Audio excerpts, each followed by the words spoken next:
یہ stress series کا part 4 ہے جس میں ہم اسٹریس کنٹرول کرنے کی مختلف ٹیکنیکس میں نظر ڈالیں گے۔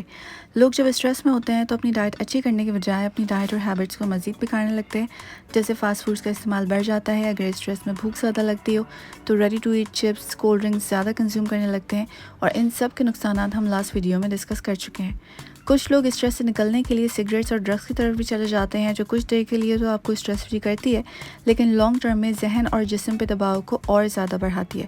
السلام علیکم، I am a pharmacist and this is my YouTube channel cash concepts, جہاں عام افراد کو روزمرہ استعمال کی میڈیسنس کے ساتھ مینٹل اور فزیکل ہیلتھ اور ان کے بیسک کانسیپٹ سے بھی ایجوکیٹ کیا جاتا ہے۔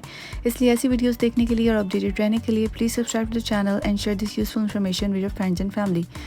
اسٹریس سے ریلیف حاصل کرنے کے لیے ہم یہاں کچھ اسٹریٹجیز کو دیکھیں گے۔ پہلے ہم دیکھیں گے کہ فوری طور پہ اسٹریس ختم کرنے کے لیے کون سی اسٹریٹجیز یوزفل ہیں، اسپیشلی اگر شدید اسٹریس ہو، جیسے کسی لاس کی خبر سن کے اور پھر انزائٹی ہونے لگے تو خود کو کنٹرول کرنے کے لیے 2 اسٹریٹجیز بہت یوزفل ہو سکتی ہیں۔ سب سے پہلے آتی ہے بریتھنگ ٹیکنیک، جسے ہم ڈائفراگمیٹک بریتھنگ بھی کہتے ہیں۔ اس کے تھرو اپنی ہارٹ ریٹ کو کنٹرول کرتے ہیں، کیونکہ پریویس ویڈیو میں ہم نے ڈسکس کیا تھا کہ اسٹریس میں سانس لینا تیز ہو جاتا ہے، دل کی دھڑکن بڑھ جاتی ہے۔ تو اس ٹیکنیک کے تھرو ہم ان دونوں چیزوں پہ قابو پانے کی کوشش کرتے ہیں تاکہ ریلیکس ہو سکیں اور اسٹریس مزید بڑھ کے خطرناک سمت میں نہ جائے۔ اس ٹیکنیک میں 5 سیکنڈز کے لیے سانس اندر لیں، پھر 5 سیکنڈز کے لیے اسے ہولڈ کریں، پھر 5 سیکنڈز کے لیے سانس باہر چھوڑیں اور 5 سیکنڈز کے لیے پھر دوبارہ اسے ہولڈ کریں اور اس پروسیس کو دہرائیں۔ ایک اور ٹیکنیک جو ایک سائیکیٹرسٹ نے ریکمینڈ کیا ہے، اس کے اکارڈنگ 4 سیکنڈ سانس اندر لیں، 1 سیکنڈ اسے ہولڈ کریں، پھر 8 سیکنڈ تک سانس کو باہر نکالیں اور پھر اس پروسیس کو دہرائیں۔ آپ اپنے حساب سے سیکنڈز کو ایڈجسٹ کر سکتے ہیں۔ اس بریتھنگ ٹیکنیک کو 2 منٹ تک کرنے سے آپ ریلیکس فیل کریں گے۔ دوسری اسٹریٹجی ہے موومنٹ۔ پچھلی ویڈیو میں ہم نے ڈسکس کیا کہ اسٹریس میں باڈی کیسے ڈیفینسو موڈ پہ چلی جاتی ہے اور الرٹ ہو جاتی ہے۔ اگر ہم موومنٹ نہ کریں تو یہ بالکل ویسا ہی ہوگا کہ بغیر گیئر کے گاڑی کو اسپیڈ دی جائے۔ اس سے اس کا انجن شور مچا رہا ہوگا لیکن وہ گاڑی کہیں نہیں جائے گی۔ اسی لیے جب اندر کا سسٹم بالکل الرٹ پہ ہو، انرجی بنا رہا ہو، تو اس انرجی کو نکالنا ضروری ہو جاتا ہے، جس کا بہترین طریقہ رننگ یا ایکسرسائز ہے۔ اب ہم کچھ ایسی اسٹریٹجیز دیکھیں گے جو لانگ ٹرم میں آپ کو فائدہ پہنچائیں گی، جس میں سب سے پہلے آتی ہے آپ کی اپنی ڈائٹ۔ اس کو بہتر بنائیں۔ لاسٹ ویڈیو میں ڈیٹیل میں ہم نے ڈسکس کیا ہے کہ کون سے کھانے ہمارے موڈ پہ اچھا اثر ڈالتے ہیں اور کون سے برا اثر ڈالتے ہیں، اس ویڈیو کو دیکھیں۔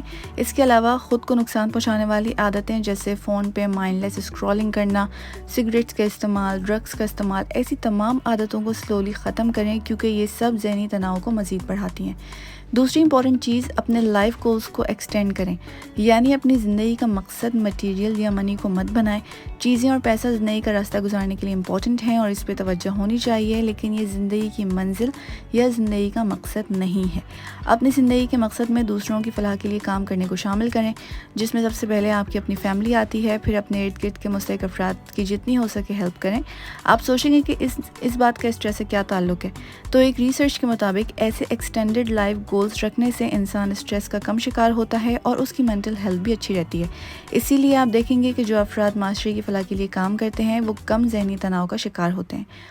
Third long term strategy meditation ہے، یا اگر آپ کا کسی مذہب سے تعلق ہے تو اس کی عبادت کرنے کا طریقہ جیسے مسلمز میں نماز ہے۔ ایکسپرٹس کے حساب سے میڈیٹیشن آپ کے فوکس کو بہتر بناتی ہے، کیونکہ اس دوران تمام پریشانیوں کو بھلا کے کانشیسنیس یعنی حاضر دماغی کے ساتھ پریزنٹ مومنٹ میں رہا جاتا ہے اور اسے فیل کیا جاتا ہے۔ نماز میں مسلمانوں کا فوکس خدا ہوتا ہے، جس سے وہ پورا امید اور محفوظ محسوس کرتے ہیں، اور یوزولی میڈیٹیشن کرنے والے افراد ٹھنڈے دماغ کے ساتھ اسٹریسفل سچویشنز کو ہینڈل کرتے ہیں۔ آخری اسٹریٹجی ہے مائنڈ فلنس۔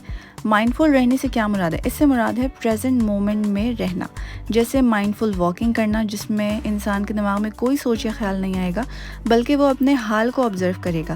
اپنے پیروں کی موومنٹ کو نوٹ کریں، گہری لمبی سانس لیں، اپنے ہاتھوں کی موومنٹ اور باڈی کی ڈائریکشن کو نوٹ کریں۔ کھلی فضا میں ہیں تو ہوا کو محسوس کریں، اپنے ارد گرد کے ماحول کو اپنی نگاہوں کے ذریعے جذب کریں۔ مائنڈ فل رہنے سے اسٹریس کم ہوتا ہے، کیونکہ زیادہ تر ذہنی دباؤ انسان کے اپنے پیدا کردہ خیالات کی وجہ سے آتا ہے، جو یا ماضی میں گزر چکے ہوتے ہیں یا فیوچر میں آنے والے ہوتے ہیں۔ مائنڈ فلنس اور میڈیٹیشن کچھ وقت کے لیے آپ کو ایسے ہی خیالات سے دور کر دیتی ہے۔ ہوپ فلی یہ ویڈیو آپ کے لیے یوزفل رہی ہوگی۔ اسٹریس کے بارے میں آپ کی کوئی رائے ہو یا کوئی سوال ہو تو اسے کمنٹ میں مینشن کریں، اور اس طرح کی مزید ویڈیوز دیکھنے کے لیے پلیز اس چینل کو سبسکرائب کریں اور اپنے فرینڈز اینڈ فیملی میں اس کو ضرور شیئر کیجیے گا۔ Thank you so much for watching.